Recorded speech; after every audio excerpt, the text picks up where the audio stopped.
Hello and welcome back everyone, we Weeb Online, and today I'm gonna continue the story What If Naruto Was Manipulated by Hinata Part 2.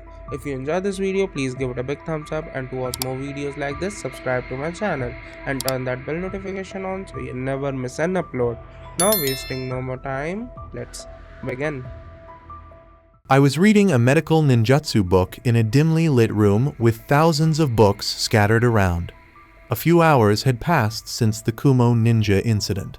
Ren questioned with curiosity, Lady Hinata, why did you make the library look like a haunted house? I turned to face him and uttered the terrifying phrase, to give it an air of menace. He questioned, just for that? I simply gave him a look and said, yes. Lady Hinata, do you think someone could track us? Replied Ritsu. Of course not, I stated with assurance. It was very difficult to pull off this stunt covertly. To trick the Aburium bugs, I had to use the chakra from all of my Tenketsu points as strings. I also did it twice, leaving a trace of chakra on everything. It'll be gone in a few hours at most. Perhaps it has already scattered, and then no one will be able to locate me. Ren asked, How sure are you? 100%, I replied. They both just stood there politely for the remainder of the book, which I read. This is my 9th book about poisons and medications. My father had already brought me a variety of medical books that were kept in the library. Since the candle was almost out of fuel, I closed my eyes and began to hone my inner vision. I was trying to see my brains functioning at the cellular level by watching it. My current objective for this year is to see my brain's neurons. After that, hours went by, and I made gradual but steady progress with my Byakugan. I was able to set myself apart from the other clan members. Ren murmured, Lady Hinata, are you sleeping? No, I replied as I opened my eyes. For today, everything was finished. I turned to look outside and saw the sun was almost rising, giving the horizon a red hue. I decided to practice all night.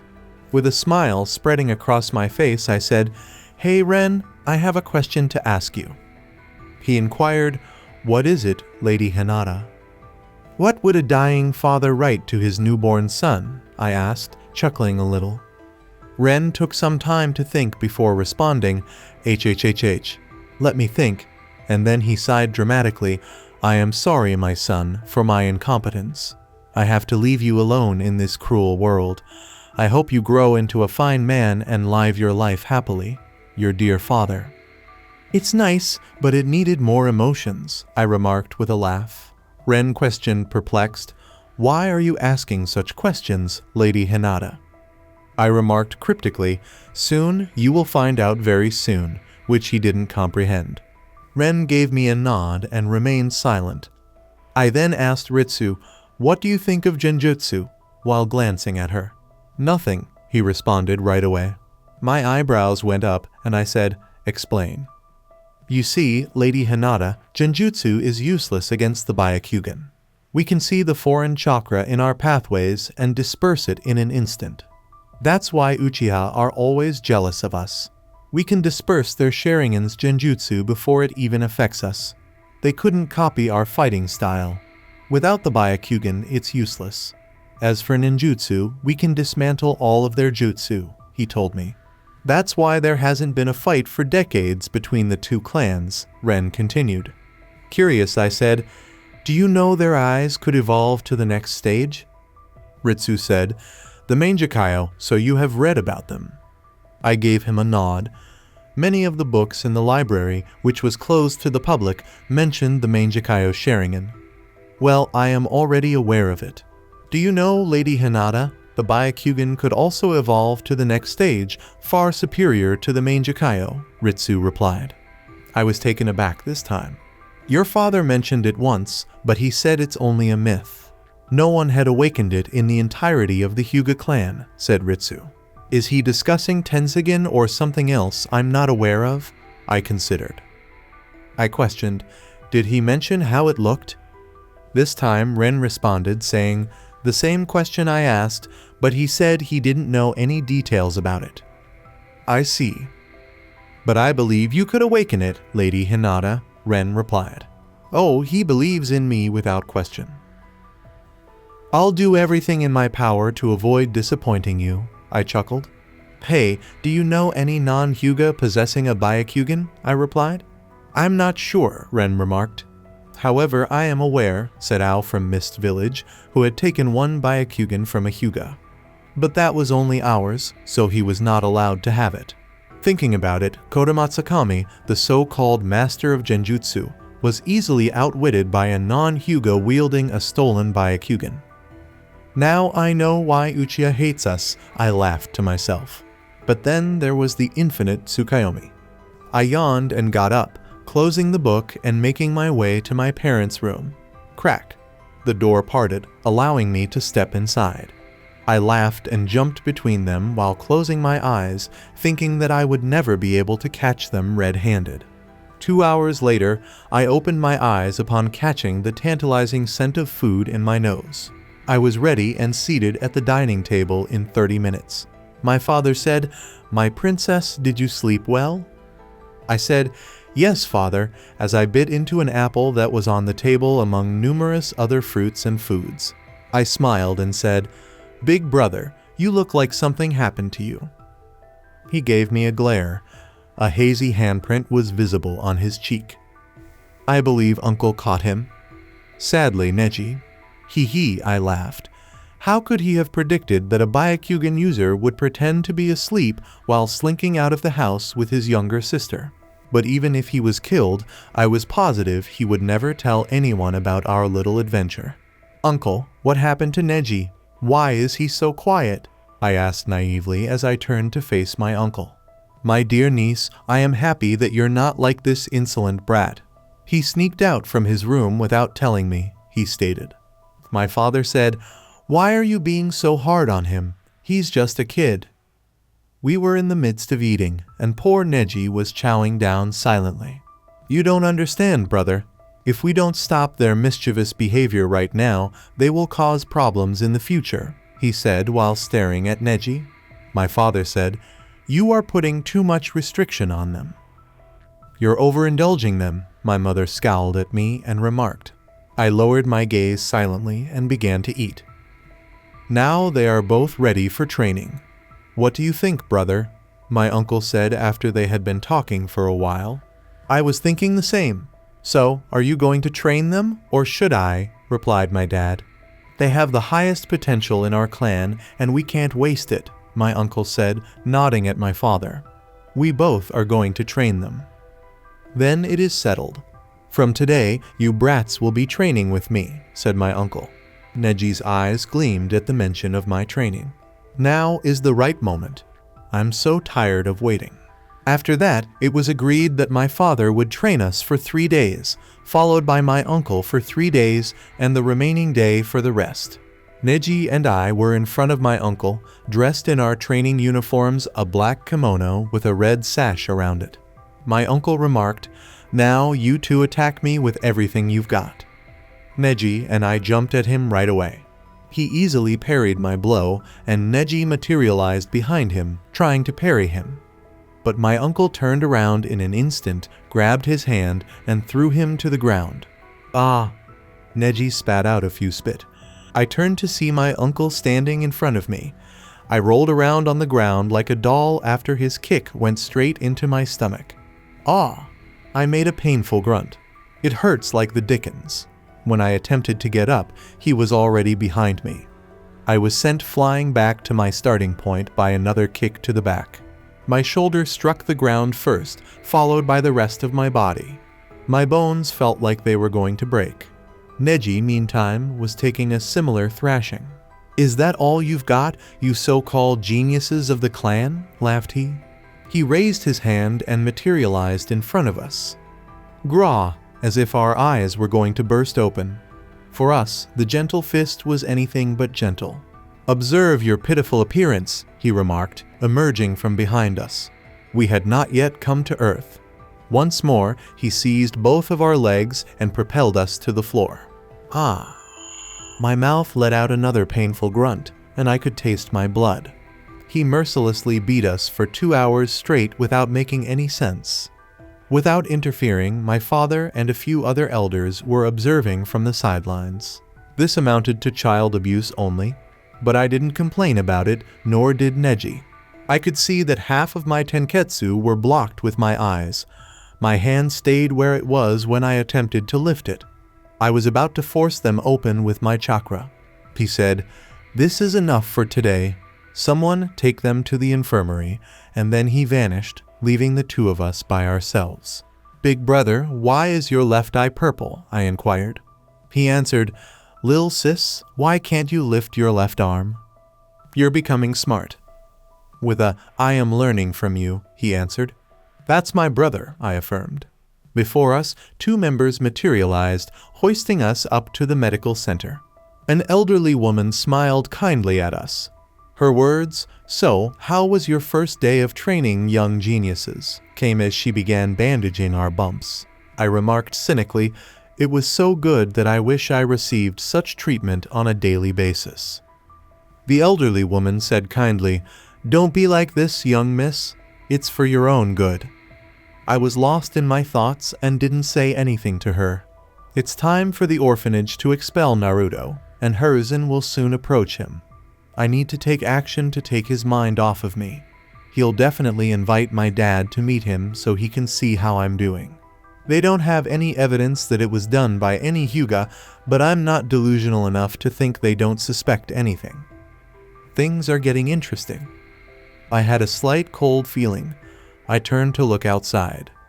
And winter is on its way, I considered. I opened my eyes gradually.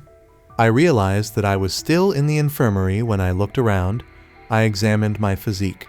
No injuries, huh? It's amazing how effective their healing concoction is.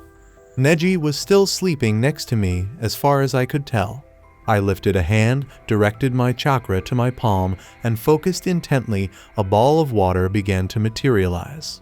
My chakra was used to make this. I changed its size and shape while silently observing it for the full 5 minutes. I turned to face Neji at that point, and a smile began to form on my lips. Plops. With a sudden woo-woo, he jerked his head and got to his feet on the bed. I laughed naively. Hey, big brother is awake. I woke you up because I was bored." He pointed his finger at me and said, "You? Why do you always do that to me?" with a wounded look on his face. I was offended. I lowered my head slowly and let out a sob. I just want to wake you up. If you don't like it, I will never do that again." I looked at him and slowly raised it again, threatening to cry. His face took a sharp turn. How could he witness his younger sister crying? He leaped onto my bed and grinned broadly as he patted my shoulder. He spoke quickly and in the most genuine way, "Don't cry, little sis. In fact, I liked your way of waking me up. I just thought it was someone else." "Really?" I questioned, unsure of myself. "Yes," he replied with assurance. "Big brother, you are the best," I exclaimed, jumping on his back. "Now let's go. We could play before dinner." He gave me a nod and carried me on his back as he headed toward our playground. Compared to me, his brown hair was longer. "Why don't you cut your hair, brother?" I responded. He declared, "I like them long." "You appear to be a female, hee-hee," I teased him. "Don't make fun of my hair.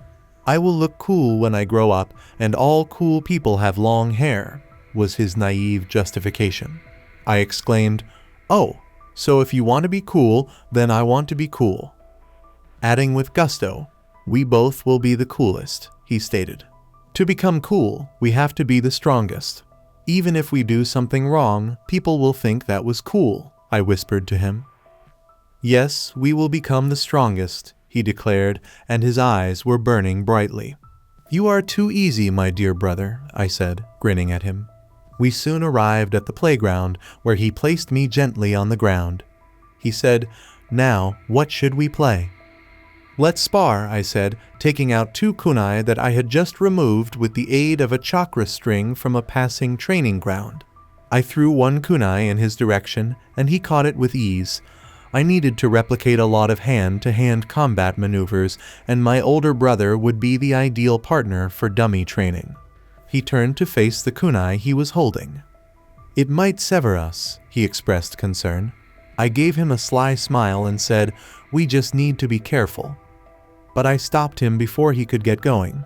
I lifted my kunai and said, look brother, I want to show you something cool. Activate your eyes. I moved my chakra expertly and soon it covered the entire kunai. I made it seem so easy, but many Jonin ninja actually struggled to accomplish the same thing. Neji would assume it would be simple from now on since he is studying under the greatest. I knelt down in front of a rock and used my kunai to cut it neatly in half with slow motion. I said, cool, isn't it? Yes, he exclaimed, attempting to follow suit but failing. I laughed at him. Now, let's spar, I said. You'll be able to do it in 2 or 3 days. Our spar, in which he lost miserable, started. After 2 hours of non-stop sparring, it began to seem like a lot of fun. I panted, huff, huff, and lay on the grass to observe the moon. Beside me was Neji, and we were both exhausted. That was enjoyable, he said. I said to him, hey brother, I saw some Anbu ninjas around the clan. He was first terrified, and then he was furious. He'd seen how they stood around for a good opportunity, offering no assistance. He now has a single object of hatred, which is the Hokage, and I would occasionally whisper things in his ear. He clenched his fist and said, what does he want now? Why can't he leave our clan in peace? I comforted him, saying, calm down, brother. First, we have to become strong, and then we won't have to fear anyone. He muttered, lost in reverie. I was getting tired of the old lady's smiling face because I had seen it 12 times. Indeed, I was back in the infirmary with Neji occupying the other bed. The stances had begun to be learned, and my father and uncles had shown us how to visualize the 8-trigram seal. Neji and I used to fight for hours after the healing. It had become a daily ritual. Your smile irritates me, old hag, I replied. Ah, don't be like this, princess. Everyone says the same thing. I have been nursing for at least 6 decades, she said with a grin. This elderly woman was in her 80s. I remained silent in her presence. I used to tease her daily, but this old woman had very thick skin.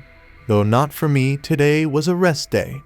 I was observing the world outside the clan while honing my external vision.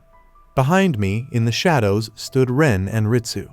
I said to myself, that's enough for today, realizing that I had used up almost all of my chakra. I told my father that I would be studying in the library after dinner so they wouldn't bother me. My mother had come to see if I was up to no good right now, and I was in the library. I called out to Ren, hey, I have a question to ask, and they both emerged from the shadows. He answered honestly to the random questions idly asked him, but he frequently didn't grasp the significance of his answers.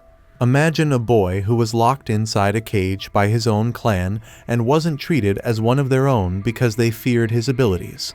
Someone saved him from that hell. What do you think the boy would do? I inquired.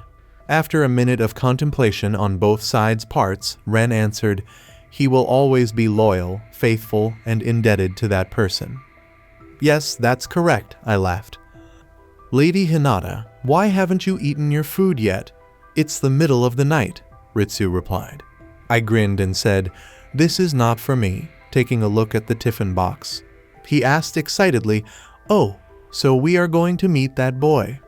Do we have to do the same thing that we did before? I told him, no, you just need to pay attention to your surroundings.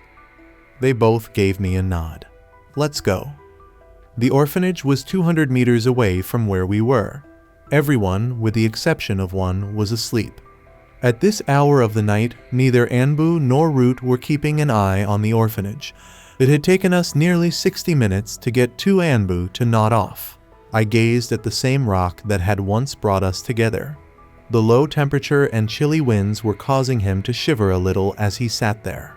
He appeared even skinnier and weaker than when we'd last seen him, as though he hadn't eaten in days.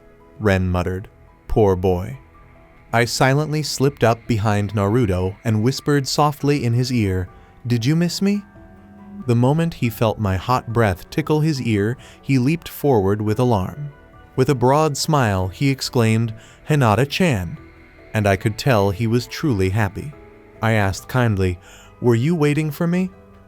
"Yes, I thought you forgot about me," he replied. In response, he nodded. "So you waited for me daily in this cold?" I asked. I laughed and said, "Now you are melting my heart, Naruto." I stroked his whiskers and grinned, asking, "How could I forget about my friend?" Grabbing his hand quickly, I said, "Let's go there," and he happily followed. Since we were hidden, even if someone happened to wake up, they wouldn't be able to see us. I worriedly asked, "Why do you look so weak? Did something happen?" He merely bowed his head. I lifted his head to meet his eyes. "Tell me, am I not your friend? Friends don't hide anything from each other." He said, "They're not giving me any food or clothes for sleep at night," as tears filled his eyes. It seemed to be really helpful to have someone listen to him. I put the tiffin box on his lap and said, "No, Naruto, you're not a monster. You're a special child. Look, I've brought food for you." I opened the tiffin and took the spoon as he hesitated to look at me. I grinned as I fed him. "It's all yours," I grinned. He finished the food in a hurry. I was ready for him in every way. He had never filled his belly like this before. Thank you," he said several times in appreciation. I mean, in this cruel world, I was the first to show him kindness. At last, he had discovered someone he could truly consider a friend me. I had purposefully left a cut mark on my left hand to draw his attention. "Hinata-chan, where did you get that cut?" he worriedly inquired. "You worry about me? What a good boy." "It's nothing. I got it while training with my brother," I replied. He looked straight into my eyes and said, "Real ninja training?" "Yes," I grinned and replied. He exclaimed, "So you know some cool jutsu, right?" "Yes, want me to show you?" "Yes," he said. A tiny ball of water appeared on my palm as I lifted my hand. I lifted my other hand and something ignited on my palm. He said, "Cool," reaching out to touch the flame with his finger. He quickly dipped his finger in the water ball and said, "Ouch, it's hot."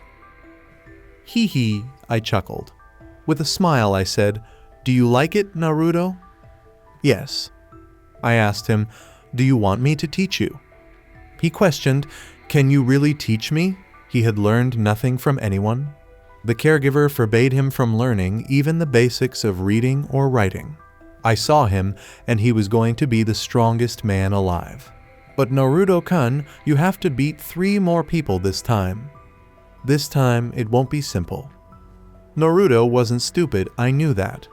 How could the 4th Hokage's son be so stupid? Simply put, the abuse he had received from the villagers and the lack of instruction had shaped his mindset. But he has me this time. I removed a leaf from the earth. I said, "Look, Naruto," and the leaf broke into numerous pieces. I then took out a coin and threw it in his direction. "You have to cut it, just like I did with the leaf." I gave him another leaf that I had picked up. I slipped up behind Naruto and took hold of his hand, guiding his chakra slowly toward his fingers. I cut the leaf into many pieces with my chakra, turning it into the wind and saying, "Remember this feeling." I knew that he could transform his chakra into wind if he could replicate this sensation. Regarding chakra control, now was not the appropriate moment. "Whoa," he uttered. For him, this was a completely new sensation. "Hey, Naruto, don't show it to anyone," I replied. He asked, perplexed, "Why, Hinata-chan?" He looked at the veins around my eyes and took a step back when I activated my Byakugan. Did I frighten him? "My eyes can see the future, and if you show this, it will be very bad for you," I replied. He was taken aback upon hearing me. Now is the moment for the real deal. "Naruto, do you ever feel like someone is watching you?" I said to him. I was certain that Hiruzen was keeping an eye on him via the crystal ball. After giving it some thought, he nodded. He searched for the right word, but couldn't think of one. "Sometimes I felt like someone is watching me, but I thought it's just..." I smiled and asked, "Now, do you believe me, that I can see the future with my eyes?" He replied, Yes, I do believe you. He played with me for a while before realizing something wasn't quite right. Hinata-chan, do you appear scared? He inquired. It took you a while to notice. I stopped smiling altogether and went silent. He worriedly asked, what happened? Did I say something wrong? Fearing he had offended me. Sob. I was attempted to killed, I cried in between. What? But who? How? He exclaimed, terrified. He wished no harm came to his one and only friend. My father saved me, but he said this could happen again, and the Hokage is doing nothing to prevent it. I am afraid. I continued to weep. No, this can't happen. Hokage, what is he? He demanded. You don't know about the Hokage. He's the leader of this village. Everyone fears him. He knows everything and controls everything, but he didn't do anything to stop my killers, I said as I wept. But why didn't he do anything if he knows something? Asked the man. You know, Naruto, everyone is not as good as me or you. Look around you. He is the same as these people, I replied. Concerned, he asked, what should you do if something like this happens again? My father says he knows why everyone calls me a monster, so if he finds out that I am talking with you, he could order his men to kill me, I said, casting doubt on his mind. His thoughts became disorganized. What? But does he really know? He can kill you. He couldn't handle it all, and my whispers made it difficult for him to comprehend anything. I assured him, don't worry about me. My father will save me. I interrupted him, but before he could say anything more. You know, Hokage knows everything, Naruto, and I'm sure he knows why everybody hates you. Maybe he knows about your parents. I threw another bomb at him. My parents, he muttered. I said, yes, Naruto. He knew about your parents. Let me see your future. And he gave me an intense look. Switching on my eyes, I met his gaze. After a month, they will kick you out from the orphanage. Then an old man will meet you when you're fishing in the forest. He will ask for your fish with a fake grandfatherly smile. When you ask him why everyone hates you, he'll say these people are fools who don't know anything, which is also fake. He knows the real reason why everyone hates you. And when you ask him about your parents, he'll say they died in the Kyuubi attack, which is another lie. He will tell you lie after lies. I finished my sentence and disabled my eyes. He was at a loss for words. He questioned, are you telling me the truth? I will never lie to my friend. I smiled and said, don't worry, Naruto, I will protect you if anything happens to you. I'm grateful, he said. If you ask me, I could ask my father to find out about your parents and why everyone hates you. Do you want to know the real truth, Naruto? Please, he begged with his eyes. It will take some years to find out. If your parents have a home, I will find out. Is that okay, Naruto? I inquired. He smiled and nodded. And don't tell anybody that I'm your friend. I won't. I muttered, and beware of Hokage. He's a bad person. Yes, I will. And practice in secret. All right, he replied. The minutes were ticking off as the night grew colder. I wrapped my red scarf around his neck after taking it off, saying, this is my gift. He examined it with a range of emotions. It was the first gift he had ever received from someone. After a minute of staring at his gift, he grinned. I will never let it go. That is the essence. I said, I'm going to leave now.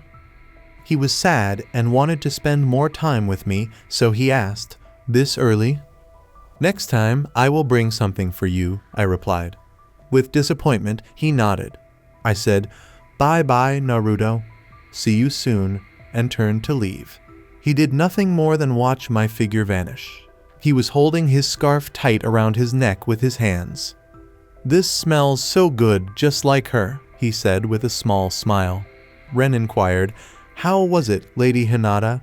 As we were on our way home. It had taken me just 45 minutes to talk to Naruto. It was good, I declared. I had now sown a doubt against Hokage in his heart, and in time it would blossom into a full-fledged tree. Oh, Naruto. I won't allow anyone to get close to you, not even Hokage, Jiraiya, or Kakashi. I'll be everything to you. This is only the start. Hee. Ren said, Lady Hinata, I would like to say something. I'm listening, go on. You walk like an angel, you talk like an angel, but you are a devil in disguise. Ha ha ha ha. I chuckled to myself. I said aloud, an angel befriending a devil. What a story. When I eventually made it inside the library, I exhaled a breath of relief. Phew. It had been nearly 2 hours since I left. Ren and Ritsu had disappeared into the darkness once more, and one of them was fast asleep. One of them would always keep an eye on me while they slept. Do you know how to control your heartbeat? I responded. Ritsu, the one who wasn't asleep at the time, said, Yes, I know. Do you want to use it in a battle or assassination to calm down your heart? No, it's actually quite the opposite, I said with a laugh. My father had trained them, and these small tips were useful occasionally. I said, Show me, and aimed my Byakugan at his heart. His heartbeat soon became slower. He had been doing this for years. Having this ability helped during assassinations. That's enough, I interrupted him once I understood the main point, but I'll approach it differently. I focused on my heart using my inner vision, and then I looked at the chakra pathways surrounding it. 5 distinct chakra strands gradually emerged as strings from the tenketsu surrounding my heart. I had complete control over my chakra. My 3.5 years had not been in vain. My blood began to flow more quickly and my breaths became slightly faster as soon as the strings attached to my heart started to beat faster. Thump thump. After 30 seconds of doing this, I stopped and retracted the chakra strings into my pathways as I started to feel lightheaded. It can raise blood pressure to the point where blood vessels burst if not used carefully. After thinking for a while, I realized that I had found a way to control my blood, water manipulation. Since blood is primarily composed of water, this was the only solution that came to mind. Blood bending, huh? I asked myself as I picked up a blood-related book. I have to have the deepest understanding of blood and water if I want to do this. That should be accomplished in addition to another goal before graduating from the academy. How should I select my team now that I've considered the academy? Kiba? No, he is merely pitiful. He could not defeat an orphan, even as the clan heir. Shino, he's too inexperienced to be on my team. I will send 2 of my faithful boys to the academy. They both have rare Kekkei Genkai. Forget about it. I put the academy plans aside and returned my attention to the book I was holding. I need some lab rats to perform medical ninjutsu and other experiments. I am learning too much. But whom should I choose? Members of the branch? No, things work in my favor. So who? I wondered. Hey, Ritsu, I want something, I replied. Yes, Lady Hinata, he said in a courteous manner. Bring all types of poisons and their antidotes. Not even a single one should remain. You have 1 month. Okay, Lady Hinata. That's good. Poisoning someone well enough could make them hate or love. Hee, I chuckled. I finished the book at last. I noticed it was already morning when I looked outside. While some members were contentedly chatting with one another, others had begun their training. I got out of the chair and headed for the restroom. Splash! I lost all sleep when the cold water hit my face. Do I have dark circles? I ask myself as I look in the mirror. They simply require a few hours of rest, I reasoned as I made my way over to the dining area. It was deserted when I got there. The food was served to only one person. Did they eat on their own without me? It was unbelievable to me. Did I care? Did it hurt my feelings? Meh, I thought to myself as I picked up the sandwich and prepared to bite into it. My mother's sarcastic voice came into my ears. Ho ho. Look who has graced us with their mighty presence. Princess, do you need anything? Mom, I muttered as I swallowed the bite. Why are you acting like a neglected wife when you should be acting like a kind and nurturing mother? Seated in front of me, she said, So you still remember me? I thought you forgot about me. I asked her, what did I do to deserve such treatment, as I glanced at her. I apologized for being late, saying it in a sad tone. Did it succeed? She just kept staring at me, and I followed suit. I was studying so you could praise me. I want to make both of you proud of me so you can brag about me with our friends. I don't want to bring any shame to you. That's why I don't go outside and play with other children. I am doing all this so you could be happy, I said as I lowered my head. And it miraculously worked. She gave me a long look before saying anything. I apologize for being so strict with my child, she said, clutching my hand. In the most genuine of tones, she asked, can you forgive Mommy? HMPH, I said, averting my gaze from her. Her voice softened. Don't be like this, darling. I know I am wrong. Please forgive me. And she began to feed me, which I didn't object to. She whispered sweet things in my ear and fed me the entire breakfast with her own hands. I smiled and thought, there you are, my gentle, kind, and lovely mother. She inquired, did you like it?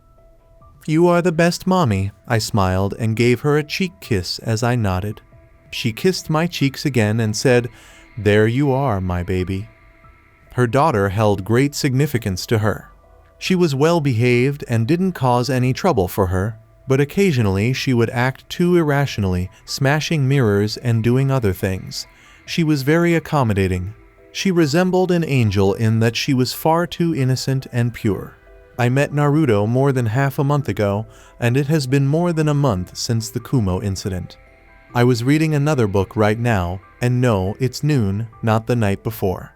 Little girl, you are still studying, a granny-like elderly voice said. Hey, Gramp, what brought you here? I responded. One of the 5 elders was this elderly man. They have been giving me everything they owned since the day I was born.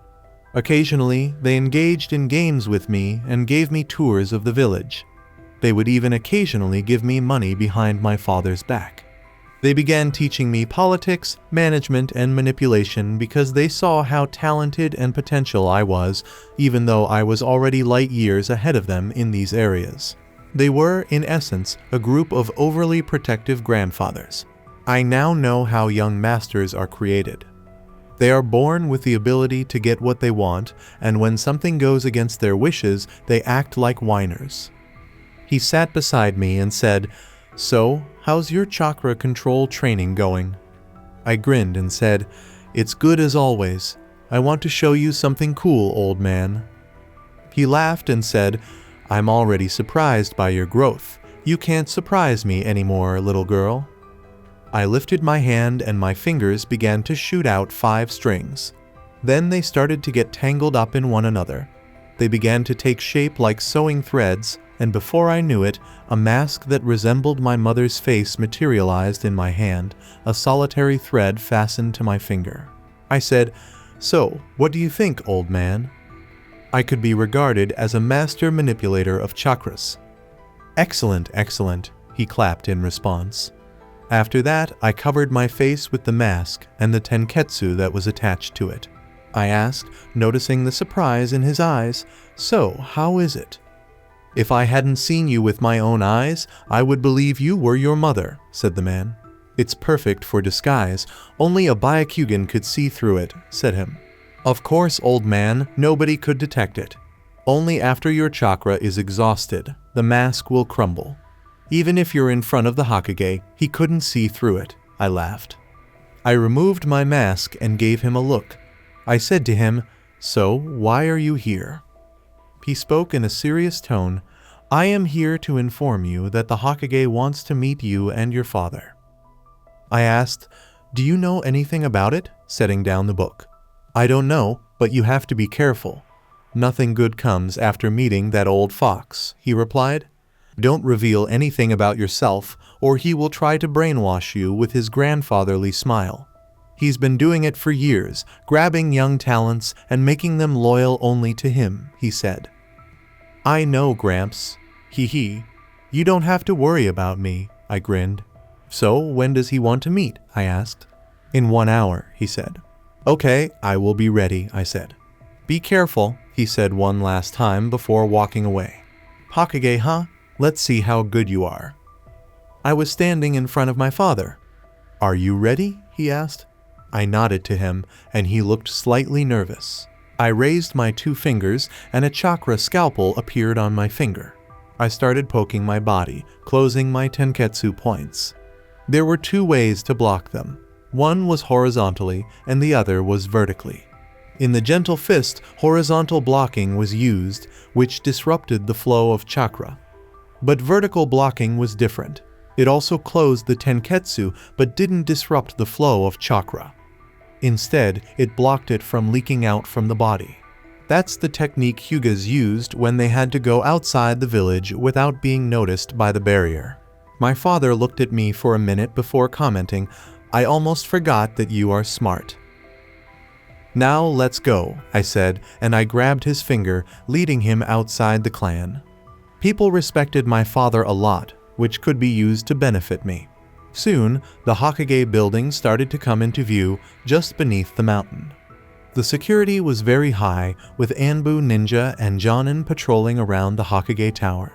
I wonder how Naruto was able to steal the scroll, I thought, until it was done by Hiruzen.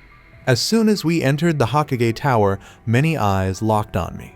We didn't have to wait. A ninja respectfully led us to the Hokage's office. Knock knock. Come in, an elderly voice said. The door opened, and we entered. My eyes briefly met the Hokage's, and then I moved my gaze and looked at Danzo. What is this fucker doing here, I thought. I also felt that many Anbu ninjas were hiding in the shadows. If they attacked all of a sudden, there's no way we could survive, this thought came to my mind. As soon as I felt all the gazes on me, I timidly shrunk my body and looked down while grabbing my father's sleeves. Hokage-sama, my father greeted him respectfully.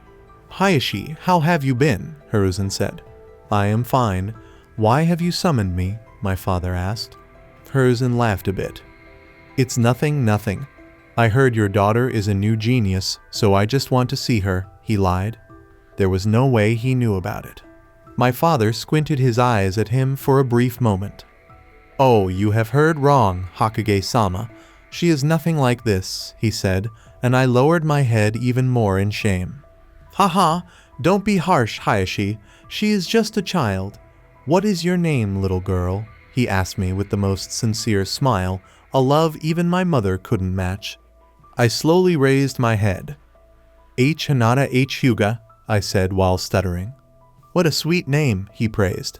If there is anything else, or should we go? My father said. There is one more thing, he said, and everything in the room tensed up. There was a murder 1 month ago, and I want to ask where your daughter was at that time, he said, his voice becoming commanding. Feeling all the eyes on me, I quickly hid behind my father. What does it have to do with my daughter? My father asked, and I could feel he was ready for a fight. This happened around your clan, Hiruzen said. And what does it have to do with us? My father said, directly looking at him. They were Kumo ninja, he said. And, my father seriously asked him. They were about to kidnap your daughter, he said. Good. My father's Byakugan turned scary as he looked at Hiruzen, and I could feel his anger. He didn't hold back when it came to me.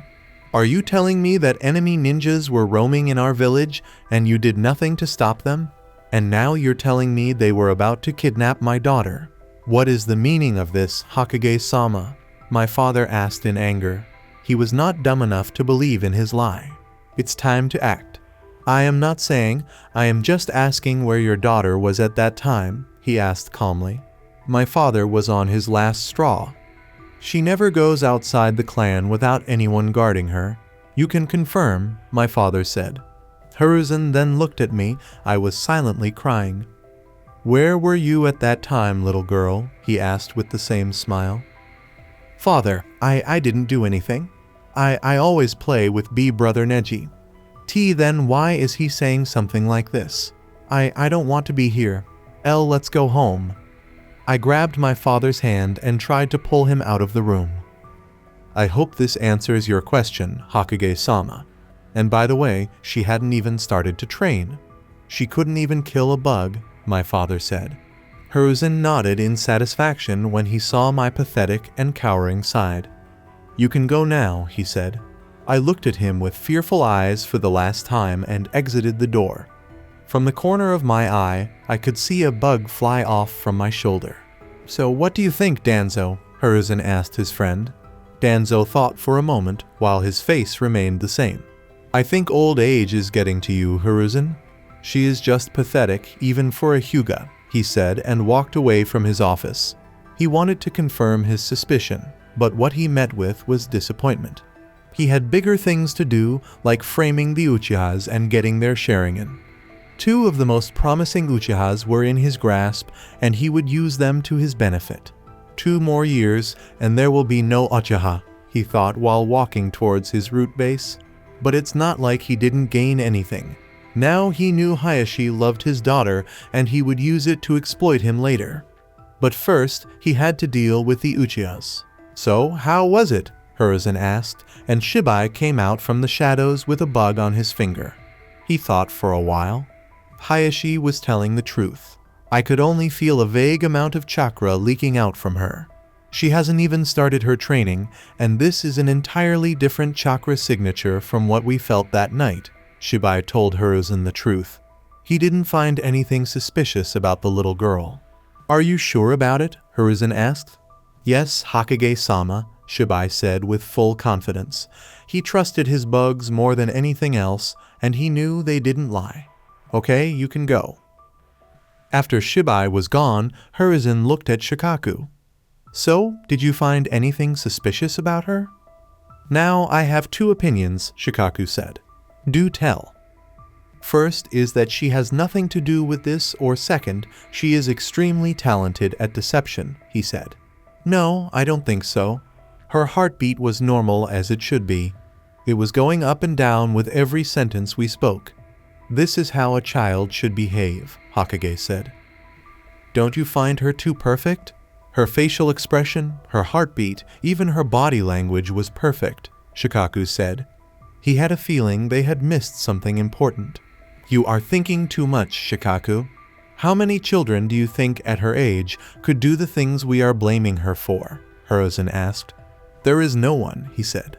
"But you should monitor her for some time.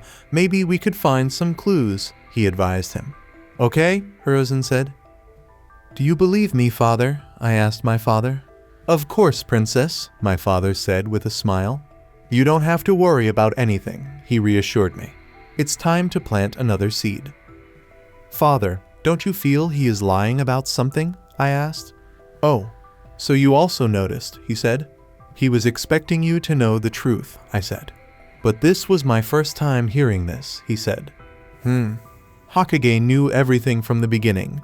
He was just waiting for your mistake and framing everything on you, I slowly said. From this point, the enmity between Hokage and the Hyuga clan will start, and the Uchiha massacre will only act as fuel. "But we were not interested in politics, nor in his position, so why?" he murmured. "But he didn't think that way, father," I told him.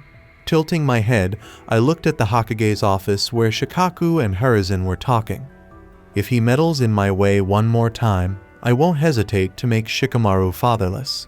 Sometimes being too smart could cause unnecessary deaths. We should talk about this issue in the clan meeting. "Yes, father." Clang, clang, clang. With a clang, my chakra-coated kunai collided with Neji's, sending a shockwave ripple out from the spot of impact. I leaped backward after we struggled to push each other back. I shot past Neji with a chakra burst from the tenketsu in my feet. I flipped around and swung my kunai in the direction of his neck. He quickly moved to deflect my kunai with a tilt of his head. As soon as I touched down, I kicked him quickly in the roundhouse direction, aiming for his head. He shifted slightly in his stance and tried to slam me, deflecting my leg and gripping my ankle. But where he had grabbed my leg, I released the chakra in the form of spiky strings before he could hit me on the surface. He released my leg quickly, aiming the kunai at my stomach, which I blocked with my own. Our kunai met with another clang, and I landed gracefully. The kunai I threw onto the ground embedded itself up to the hilt. When he saw this, he followed suit. He said, "Byakugan," and made the gentle fist stance, encircling his fingers and palms with blue chakra, all with a single hand gesture. Mirroring his movements, I held my hand at an angle to my body. I said, 8 trigrams 16 palms, activating my Byakugan, and the 8 trigrams illusory seal materialized beneath me. Neji's palm was headed straight for my heart, but I quickly blocked it with 2 fingers, closing his tenketsu points, and he returned the favor. His attacks were all accurate, and I was able to deflect them with quick, fluid movements. We came together in the center with a last thrust of our palms. Our chakra-infused palms collided and sent us both flying backward, causing my clothes to flutter. Chakra strings formed behind my back as I was about to hit the ground, connecting to the water's surface and allowing me to land safely on my feet. Neji, meanwhile, struck the pond's surface and started to drown. We were engaged in combat on the training grounds pond. My expression turned smug as I gave him a look. I reached out a hand and pulled him up. "It's my win again, brother." Our little spar, which was far from little, was being watched from the walls by members of the main and branch families. They applauded for us both when it was over and parted ways. Our sparring rules stated that the loser would be the first person to go under the water. We also bet that the loser would have to comply with any request made by the winner. "Hee, brother, you'll have to do things you might not like," I grinned, my hair falling over my eyes. His face was starting to perspire. "Why are you smiling like that? You're being creepy again," he uttered nervously. Now, don't be like this. You just have to peek into my parents' room and watch if they do anything suspicious," I said with a grin. "If they find out, you're on your own." This was our sparring rule, and my beloved brother had lost every one of them. He began doing my chores on the 4th day, therefore. His father or uncle would occasionally catch him, and he would receive 1 or 2 slaps on the cheeks. "Why do you always bully me? I'm your big brother. You should at least respect me, even a little is enough," he screamed. He was even more irritated by my laughter. "Once I win, I'll get everything back." I merely chuckled at him. It had been 2 months since we began our training and 1 month since I had met the Hokage. We sparred for at least 7 to 9 hours every day after learning from my father and uncle. We were therefore improving quickly, and everyone was taken aback by our development. Well, you will undoubtedly get better if you practice for 9 hours every day. If not, you are nothing more than trash. Neji sat next to me as I said, "That's good," while I lay on the grass. We needed a lot of food because we were both physically exhausted from pushing our bodies to the limit every day. Neji said, "Hey sis, how was Hokage?" to me. You daily asked me the same question. But I will tell you though, just as I said to you, he was suspecting me. "But how did you fool him?" he asked, clearly excited. "I was always 3 steps ahead of him," I answered. "What about the chakra detecting bugs? How did you fool them?" he inquired, having researched each clan's capabilities. They're just mindless bugs. It's not that hard to fool them." Before going to the Hokage's office, I asked Ren to put some of his chakra on my shoulder, I replied. Neji laughed ecstatically. "So, while your chakra was sealed, the bugs detected Ren's chakra, and now they think you are innocent." He harbored a deep resentment towards Hiruzen, and his pride grew when he realized his sister had duped him. "You got it right, brother," I remarked as I stood up. "It's already night. Let's eat," I proposed. I asked, "Do you know the best taijutsu ability, brother?" And he nodded before moving to walk beside me. He paused to reflect. "Clearly, it's the gentle fist," he answered. "No, you idiot, it's not." He questioned, "What do you mean by it?" "If it's technique, then there is no doubt the gentle fist stands above all," I said. "But techniques are different from abilities." "How so?" he inquired. "Look, the Sharingan can copy jutsus or fighting skills because of their abilities to see a very vague chakra flow, while someone performs a jutsu, photographic memory, and kinetic vision for heightened perception.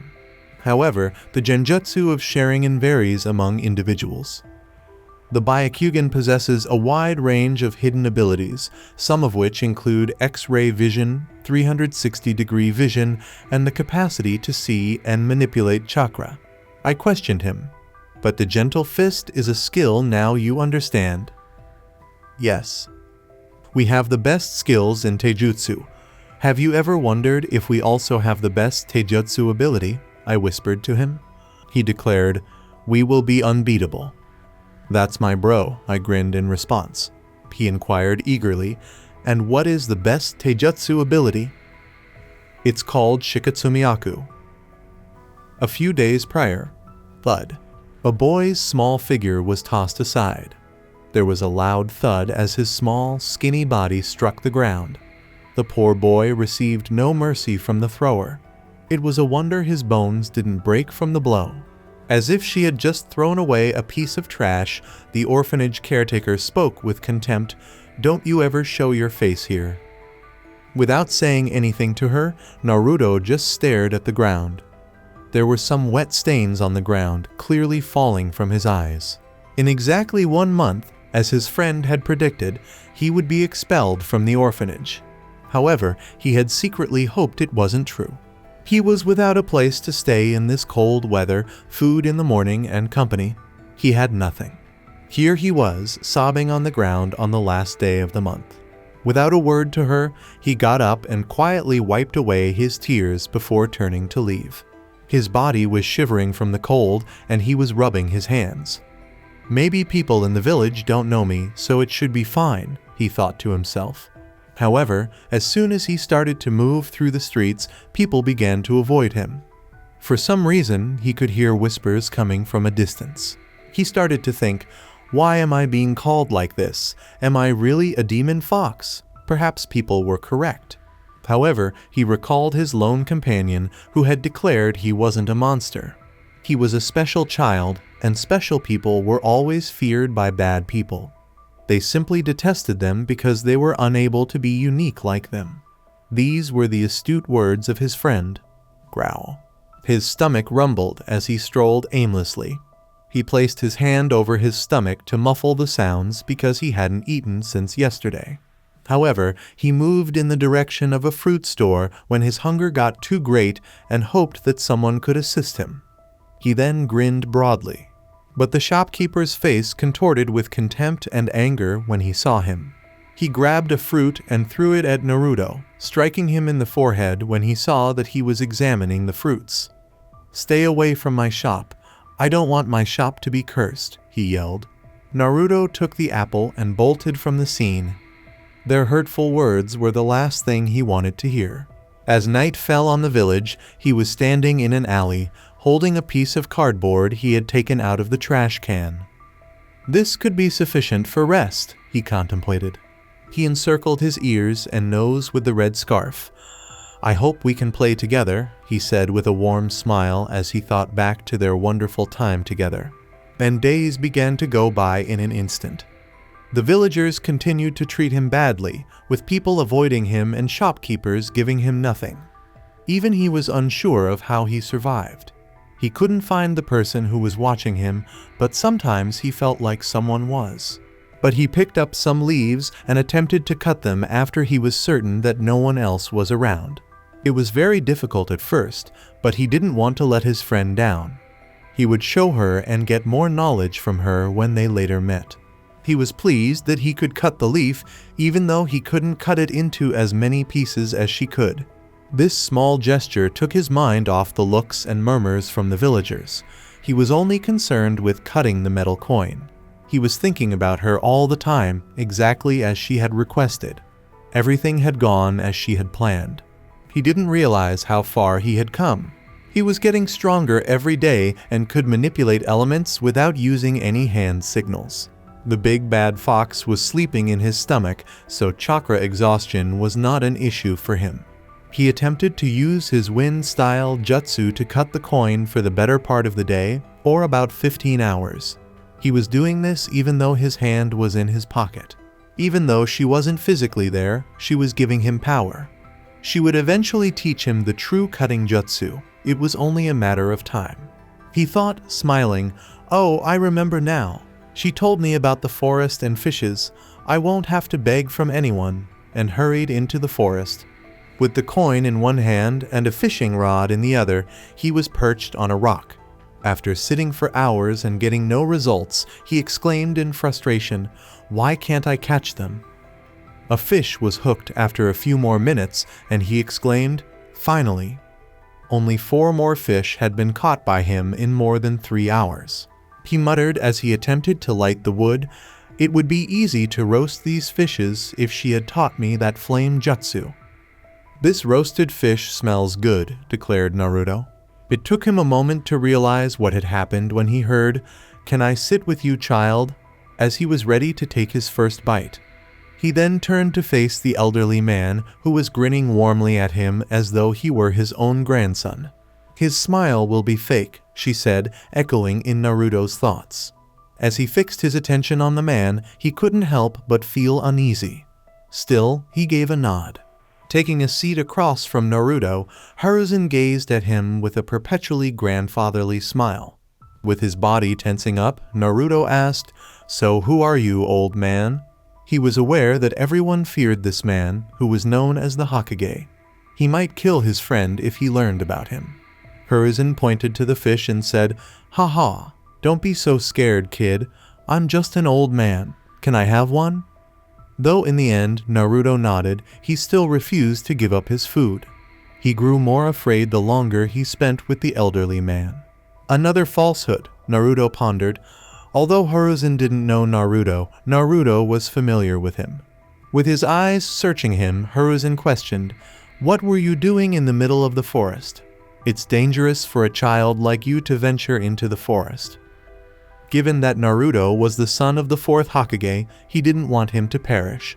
Alternatively, there could be another explanation, such as the fact that he lacked the strength to stop the 9 Tails from escaping and going on a rampage through the village in the event that Naruto passed away. Naruto smiled and said, "I know, but I don't have anyone to worry about me." "Curious," Naruto said, "do you know about my parents, old man?" After giving it some thought, Hiruzen shook his head and gave a disgruntled expression. It surprised him that the child would ask such a question of a stranger. "Sorry, kid. I don't know about your parents." An additional falsehood. "I see," Naruto uttered in a dejected tone. Hiruzen was hoping to talk to him some more, but he had nothing to say. Though he was here to offer him an apartment, he reasoned that it would be best to win his trust before disclosing my identity as the Hokage. He said, "So, kid, what's your name?" "It's none other than Naruto Uzumaki," Naruto said. Hiruzen praised the name, saying it was lovely. He stood up and said, "Maybe we'll meet again later." Hiruzen waved his hand and vanished after speaking with him for a little while. Naruto cast a puzzled glance at his vanishing figure. The man had told him lies and more lies, just as his friend had said. "It's been a month since I last saw her. What if something happened to her?" he worriedly asked, making his way toward the village in an attempt to locate her. Upon arriving at the village, night had fallen. He thought, "Now I'm not even sure where her house is." Upon observing that he was being avoided by others, his eagerness to locate her dissipated. "I don't want her to get reprimanded because of me. What if her parents didn't like me?" he said, turning to face the other direction. He took a seat in an alleyway corner, holding the same coin. Time went by, but he couldn't fall asleep. He was lost in thought as he stared up at the starry sky when he heard an unfamiliar voice say, "Hey kid." He moved into a defensive stance right away. A man appeared out of the shadows, staring at Naruto with white, pupilless eyes. His face was normally expressionless, but there was a small smile. Naruto recognized the man's eyes right away as being the same as his friend's. A smile came to his face. This was the second person he had seen with these kinds of eyes. His first reservations disappeared, demonstrating how much he trusted her. He exclaimed, "Are you related to Hinata-chan? Where is she?" His expression flickered back and forth as he attempted to look behind him. He became alarmed after she warned him not to tell anyone about her. He laughed, seeing him like this. Ren spoke, Don't worry, kid. Lady Hinata sent me to give you this. A little scroll then materialized in his hand. Naruto grinned again at the sound of her name. What is this? He inquired as he studied the scroll. Ren pulled out another identical scroll and instructed him on how to open it, saying, "Let me show you how to open it. Watch carefully." Ren handed him some cash after telling him to use it carefully. Naruto inquired, "Why are you here so late at night?" Ren leaned against the wall and said, "You might not know this, but the Hokage has assigned some Anbu ninja to watch over you. I appeared when I found the perfect time." Murmuring, "So there are real ninja watching over me," Naruto said to himself. Ren laughed and said, "Of course, you're a special child. How could the Hokage let you go?" He was following Hinata's instructions. Quite frankly, he was enjoying this. Ren said, "Have you met him?" In response, Naruto gave a nod. "Lady Hinata had told me to tell you this, but don't listen to the villagers. Just practice what she told you to do, and next time she will teach you an awesome jutsu, and she is preparing a gift for you," Ren replied. When Naruto learned about the jutsu and the gift, his eyes gleamed with anticipation. Just as Lady Hinata had predicted, Ren said to him, "I'm very excited to meet her. A present? I wonder what it is, and a new jutsu," he thought to himself, oblivious to the Hokage and the villagers. His thoughts were only focused on their upcoming meeting. Ren said, "You're a good kid. Don't disappoint Lady Hinata," and vanished from sight. "I won't," Naruto grinned in response as he turned to face the scroll. He was very excited and said, "I wonder what's in there." Putting his hand on the scroll, he followed Ren's instructions. A puff of smoke signaled the scroll's opening. He discovered a pair of black pants, a sweater, black shoes, and warm clothing inside. Additionally, there was about a month's supply of food, primarily fine dry fruits and eggs. After glancing at everything for a while, he fixed his gaze on the moon. His eyes filled with tears as he inhaled deeply. "Thank you, Hinata-chan." He wiped his eyes quickly. He also had some money, so he no longer had to worry about the cold or food. From a tree, Ren cast him a sympathetic glance and said, "Poor boy.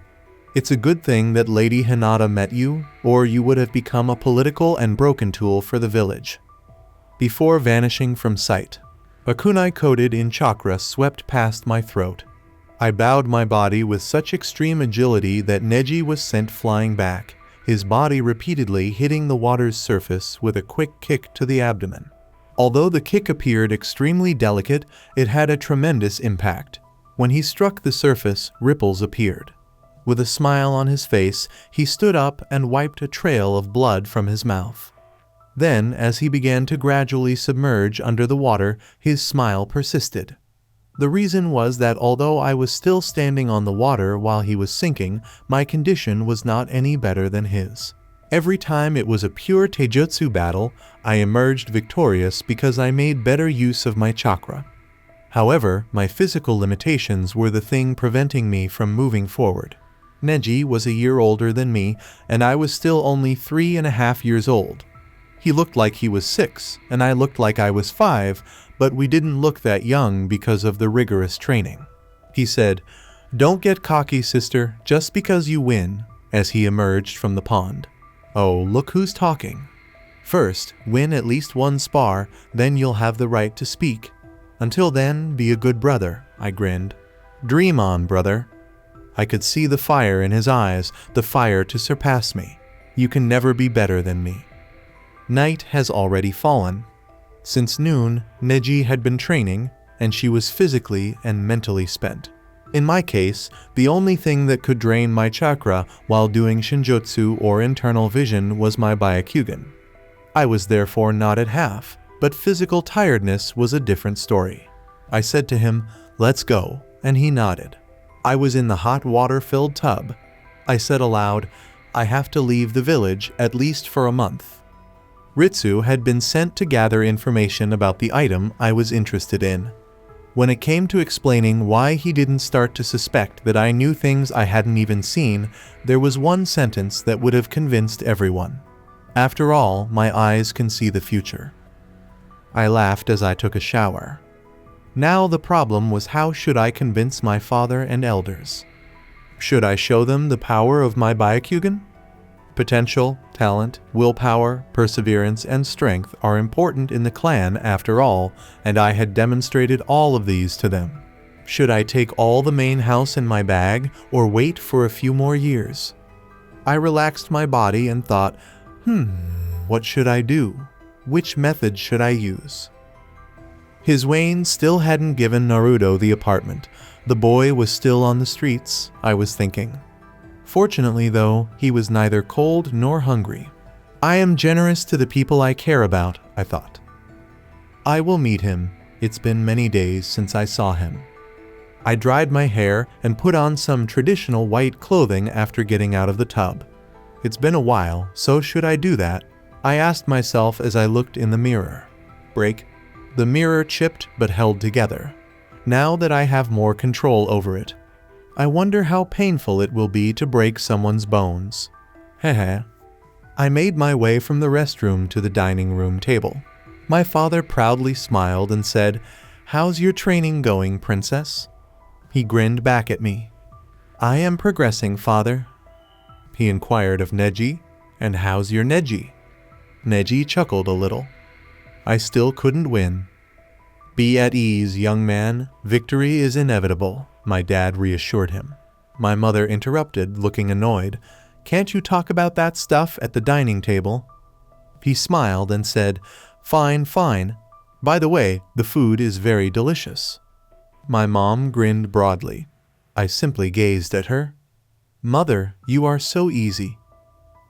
We finished our meal, said our goodbyes, and I went in the direction of the library after we had a little conversation about random topics. Along with painting, the library had come to feel like a second home to me. Why? Because it would be essential to fully subduing someone. I sat down in a chair, took some blue paint on my brush, and began to sketch. After clearing my brush with water, I dipped it in brown paint to depict someone's neck-length hair. I drew a red moon over the sky after taking another plunge, and it reflected in a pool of blood. I then painted eyes with a clear pattern on them after dipping my brush in red paint. The red eye appeared to be a scene with a broken heart seen from a distance. Hee hee. I laughed and finished my artwork by drawing the final stroke. He was obviously shocked and stammered, saying, "Lady Hinata, this, how?" "My eyes can see not only the future, but the past as well, Ren," I said, smiling at his dumbfounded expression. Ritsu was equally astounded, but he remained silent after his brother provided an answer to his query. It was only a day ago that he returned from his mission. I asked him, "So how's the situation?" as I lit a flame over my palm to finish the drawing. "Just as you expected. They are starting to move, and there is no doubt they will be exterminated," he said. I said to him, "And the other situation?" "That also has been started. It's like someone is manipulating them," he stated. Hee hee. "You are right, and we are going to pick up the cream of the crop from this," I replied. Ren questioned, "How will you get permission for this?" "I will handle this. First, let's go to a special place," I replied. They gave me a nod, and I got up, looked at them, and nodded after studying until 3 in the morning. Before long, we were traveling to a remote area of the village, and at last, we reached our goal. As we viewed the memorial for the fallen heroes, Ren questioned, "Lady Hinata, are you here to pay someone's respect?" I touched the name of one Uchiha and laughed. "Do I look like that kind of person?" I took the painting from my pocket and adhered it to that name. I gave it a lot of praise. It looks perfect. "Tell me, Ren, if someone adds insult to injuries, what will happen?" "It will cause them more pain and distract them from their surroundings," he concluded after giving it some thought. "You are always right. Should I give you some rewards?" I said to him. My laughter resounded in the cemetery, startling the dozing birds. "It won't matter if I scratch some old wounds and add some spice to them." 2 people were walking beside a man who was leaving the Hokage's office. He was wearing a green flak jacket. Ayuchiya was among them. and an unidentified ninja was the other. But the man had his head held high. He could rest and spend time with his family during the 2 days he had before leaving on another mission. The Uchiha asked his friend, "Why did you behave like you are better than us?" The other random man said nothing, wanting no part in interfering with the affairs of two clans. "Because I am better," was his casual response. "You." The Uchiha pointed his finger towards him, accusing him of being too arrogant. He activated his own Byakugan and said, "Look at you, you didn't even awaken your Sharingan. How could you call yourself a Uchiha?" Though the Uchiha had nothing to say, he could not allow his rival clan to triumph, so he cried out, "I will awaken them, and then I will show you."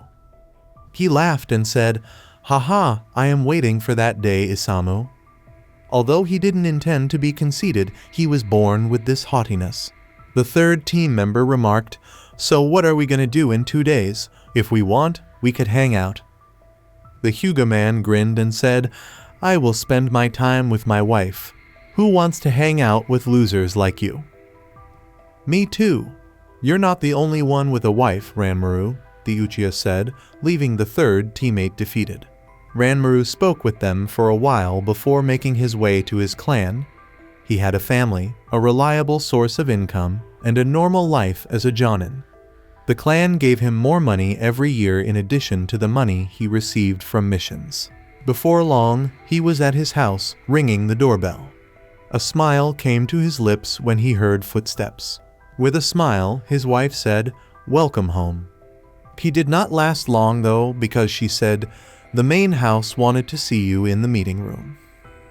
"Main house," he said as beads of sweat formed on his brow. He started to search his memory to see if he had made any mistakes, but he was unable to come up with anything. They rarely meddled in their day-to-day affairs, calling branch house members only when a significant event was about to occur. Was he hostile toward them? No. It was a known fact in the clan that without them, they would be vulnerable to the influence of other clans or the village. His comfortable life would disappear, leaving him to struggle to ensure his own and his family's survival. He quickly washed his face and walked towards the meeting room. His nerves grew with each step he took.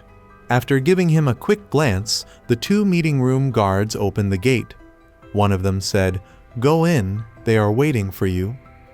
The door creaked shut behind him as soon as he stepped into the darkened room.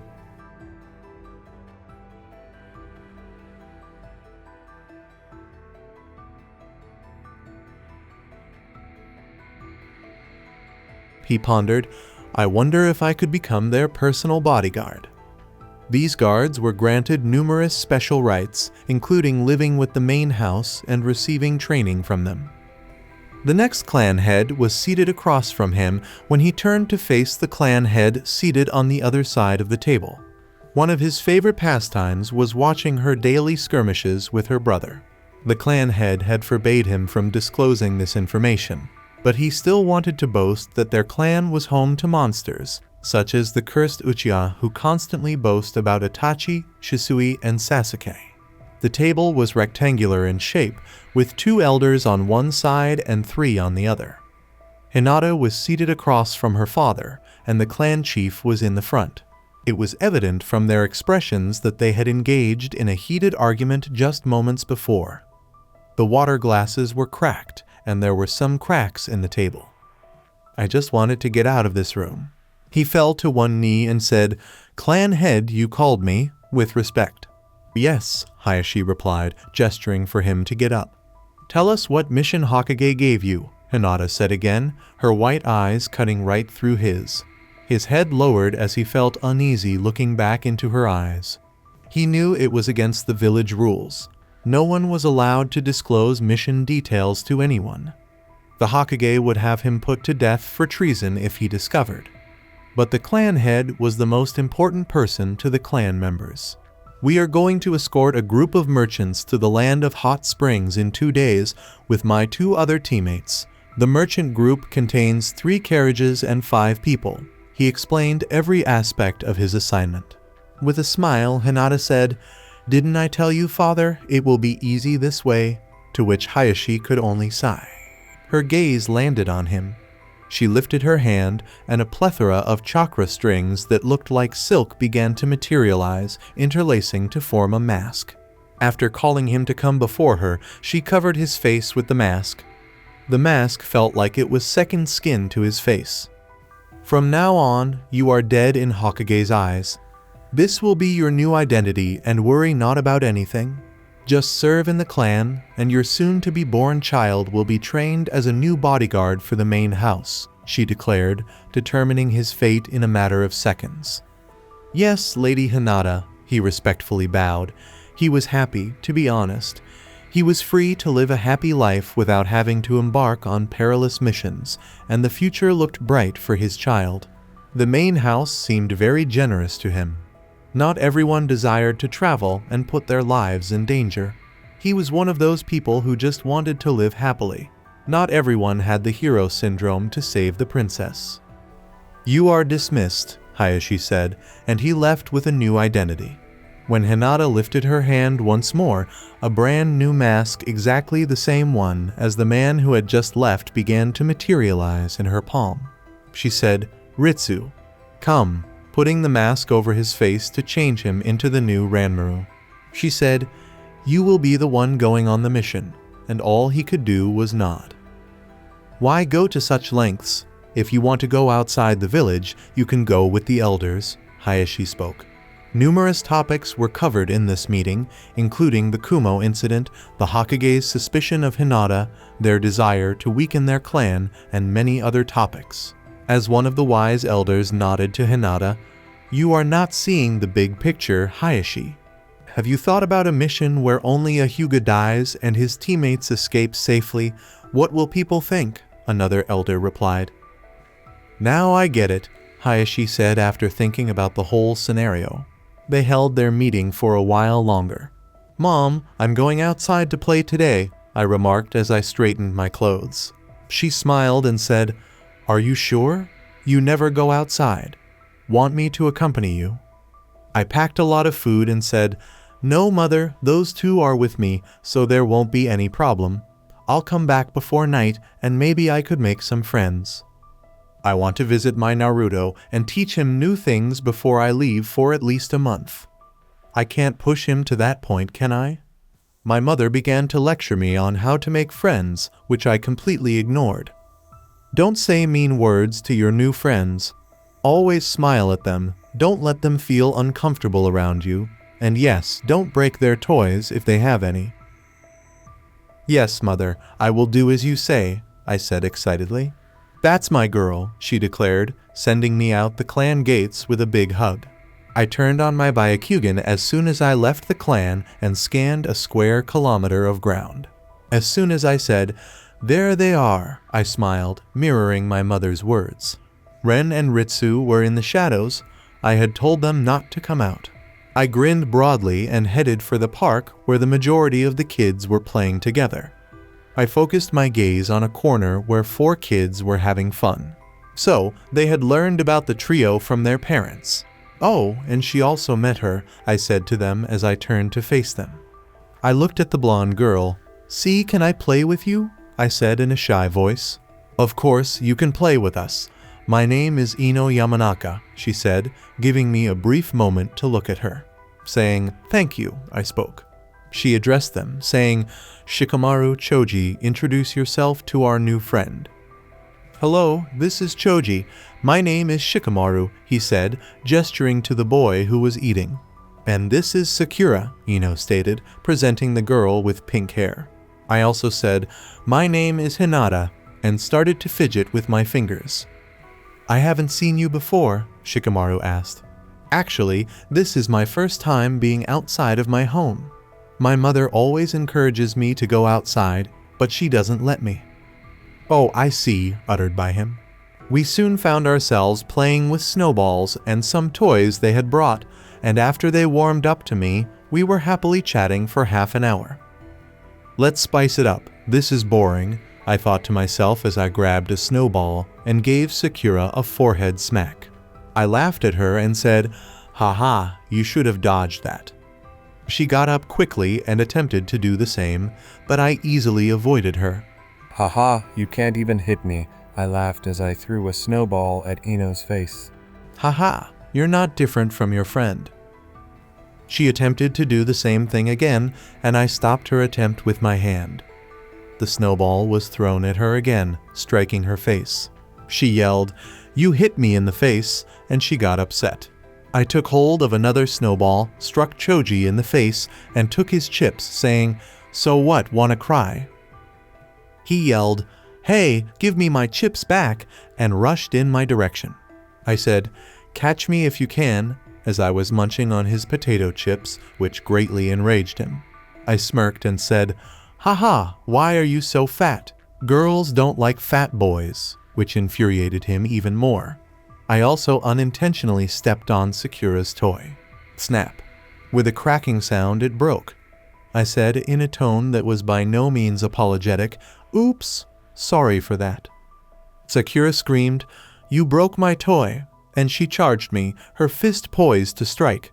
I laughed and said, "I said sorry, didn't I?" as I sprinted away from her. "Ah, these chips are good, no wonder you are so fat." I ate some more chips as I taunted Choji. "You freak, give me my chips," he yelled, furiously flushed. He became even more irate when I tilted the packet and said, "Haha, look," as chips began to drop one by one to the ground. A snowball hit my back, which I let hit me. I turned to face the pink-haired girl as I ran away from Choji, a smile spreading across my face and a fresh snowball in my hand. I again struck her forehead. "Haha, why does my snowball always hit your forehead? Oh, I see now, you have a big forehead. Haha, boys don't like girls with a big forehead." Tears were visible in her eyes. Did she simply cry in this way? Ah. In any case, I'm enjoying myself. "You freak with white eyes, why are you bullying us?" yelled Ino, glancing at her friend's distraught expression. I asked, laughing, "Is that supposed to be an insult?" and threw another snowball at her. After all that training and schemes, this is really refreshing. I should go see them once a week. She began to cry as well when the snowball struck her. As my mother had instructed, I smiled as I approached them. I'm not sure why though, because my smile made them uncomfortable. When Ino said, "Don't come near us, go away you freak. No one wants to play with you. You are a bad girl," I just laughed. I said, "Hey, where's your other friend?" They looked around, but Choji was crying over dropped chips, and they couldn't find Shikamaru. "Shikamaru!" Ino yelled for help, but he didn't come out. He was hiding behind a rock. I said, "No one is going to save you," and I struck both of the additional snowballs I was holding in my hands. All they did was cry, and I chuckled. "I had fun with you guys. I will visit you next week, so bring your toys," I said to them. "I will tell Mom that I made new friends," I murmured. I left the park after saying my goodbyes and throwing a snowball in their faces. Hopefully, the next time I go to the park, I'll find them. Getting past all of the Anbu and Jonins on patrol, I made my way into the forest, which was a true part of the village. I turned to face Naruto, who was sitting by a small river trying to cut a coin with his hand. When he does it, his expression is so innocent and determined. "Oh my Naruto, how are you so cute and adorable?" And then I was behind him, whispering in his ear, "Did you miss me, Naruto-kun?" I appeared behind Naruto and softly said, "Naruto-kun, did you miss me?" His body lurched forward at the sound of my charming, sweet voice. He was too engrossed in cutting the coin to notice that I was standing behind him. I gently put my hand on his collar and pulled him back before he fell into the small river. "Hinata-chan," he exclaimed with happiness as he swiftly turned to face me, his eyes meeting mine with a sweet, innocent smile. "Desperate exactly how I wanted you to be." "Why did it take you so long?" "I was always waiting for you," he said, clasping my hands. Glancing at him, I grinned and said, "My parents were against me going outside." "I'm sneaking out even now," I remarked. He understood my predicament quickly and nodded. "How do you like the clothes I chose for you?" As I studied his all-black dress with the red stripes around his sleeves, I questioned. They are stunning, he remarked. I refuse to allow you to touch anything that I find objectionable, and I won't even allow you to wear those orange jumpsuits that shout, "Look at me." So, how are you finding the training? I knew he practiced a lot, but I felt that asking him would make it more real. He would assume that I cared about him, which I do. With haste, he picked up a leaf and divided it into many pieces with his wind chakra. Then he grinned proudly and said, "Praise me," with his eyes. "Naruto, you did incredibly well," I said, petting his whiskers tenderly. "So, Naruto, tell me about your typical day. What exactly do you do for fun anyway?" I sat next to him and held his hand as I asked. "I tried cutting the coin you gave me, hum. I would occasionally try to catch some fish." He continued, "I tried to stay away from the villages, and at night I just slept in the alley." He just let me know how frustrated he was, and I listened like a good wife for at least 15 minutes. When he attempted to make me understand things that he didn't understand, he looked so adorable. He was not at all skinny, but his face had a certain sheen to it, and he would not waste any of the dry fruits I offered him. He was a healthy child, just the way it should be. Why am I unable to cut this coin? Is there something I'm not doing right? I shook my head at his question. No, Naruto, you are not doing it incorrectly. Just put in a lot of practice. You'll get it eventually. I patted his shoulder to reassure him.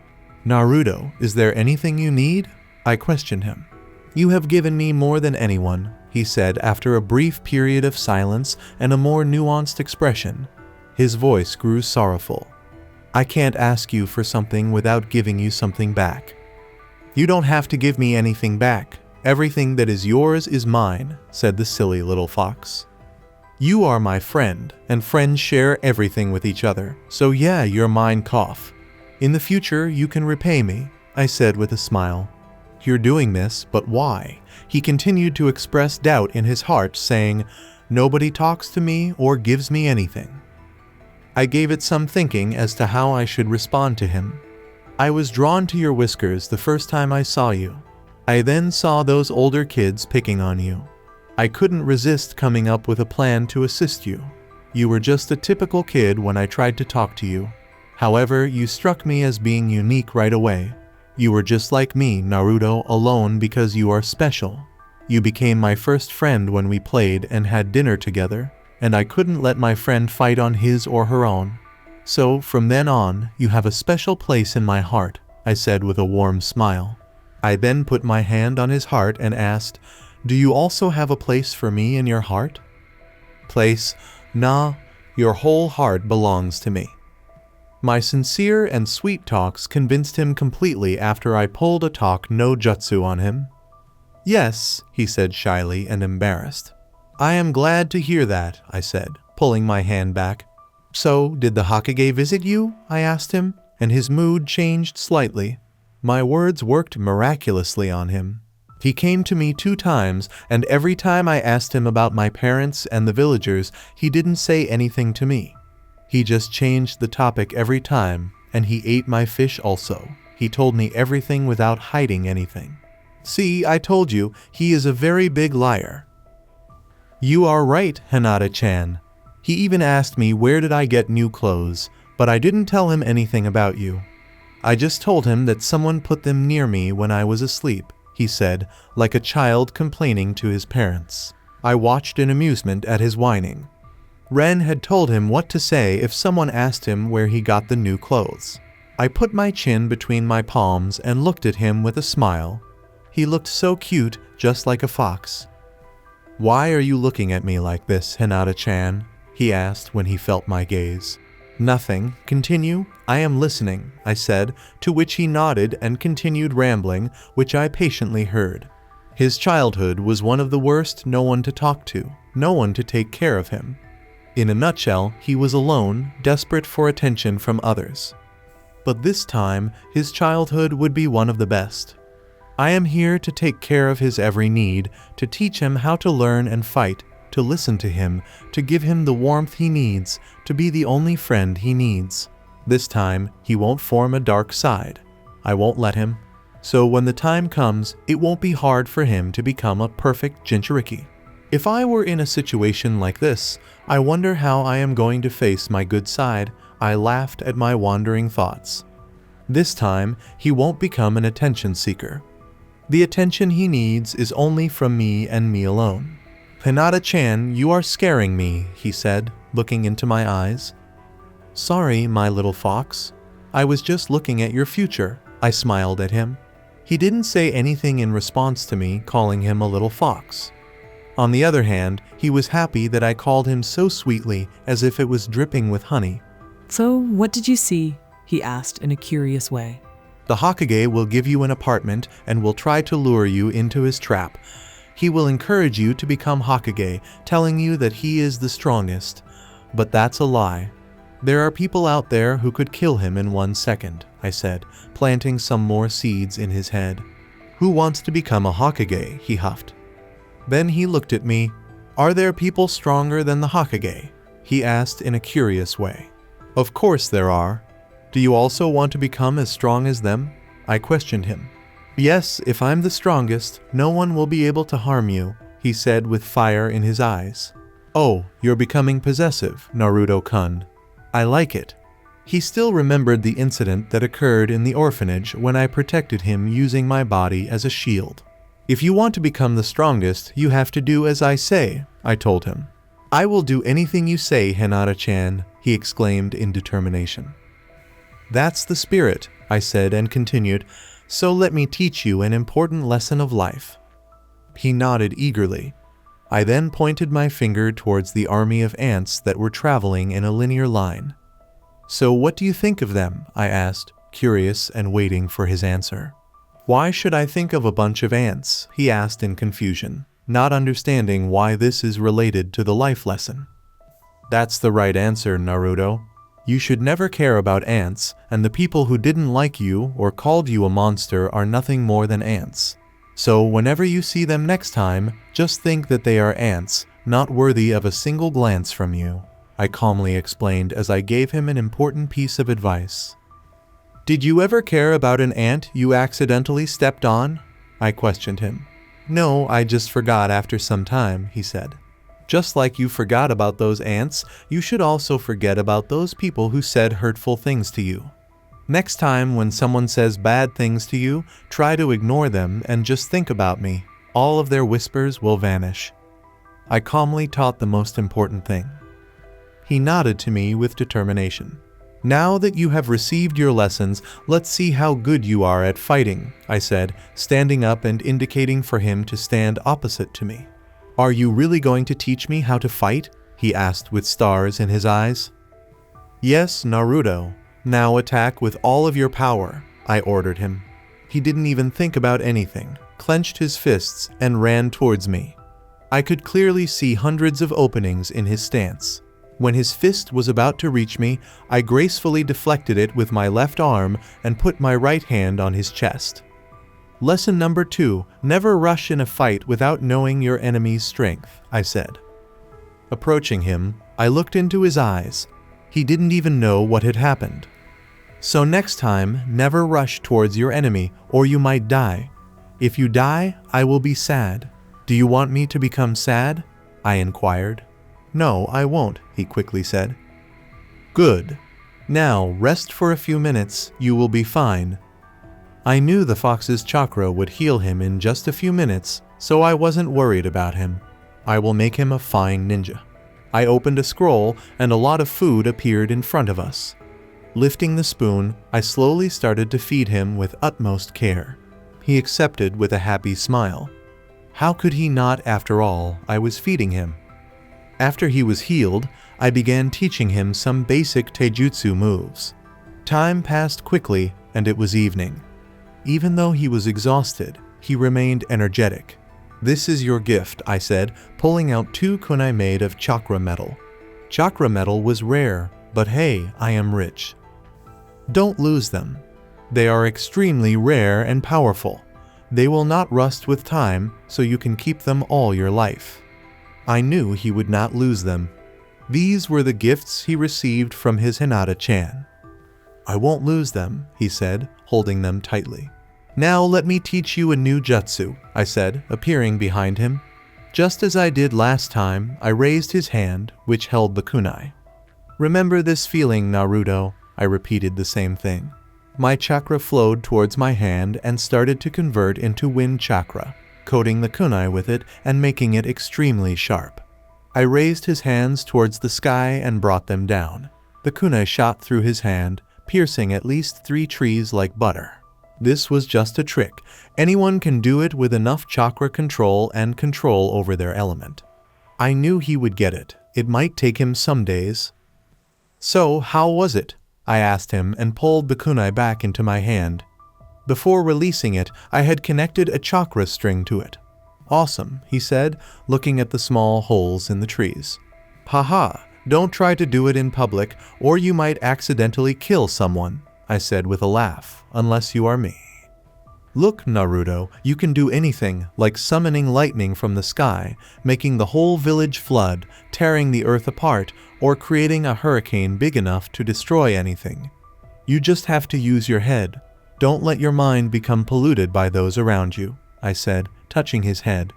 Are you serious? Can I do all that? He asked in anticipation. Yes, you can, I didn't lie to him. Giving him another scroll, I stood up. I will be going now, I said. All of his enthusiasm died down when he heard that. I smiled. Just practice what you learned today. I will see you next month, okay? In the end, with a sad smile, he nodded in agreement. Bye-bye, Naruto-kun, I said and faded into the trees. Bye, Hinata-chan, he murmured, tightly clenching the kunai, and started practicing with more determination. It's time to pluck some fine pieces of flowers. It will be a long 1-month trip. I looked at Naruto for the last time. Don't miss me too much, Naruto-kun. It isn't safe for your fragile heart. I chuckled while heading towards home.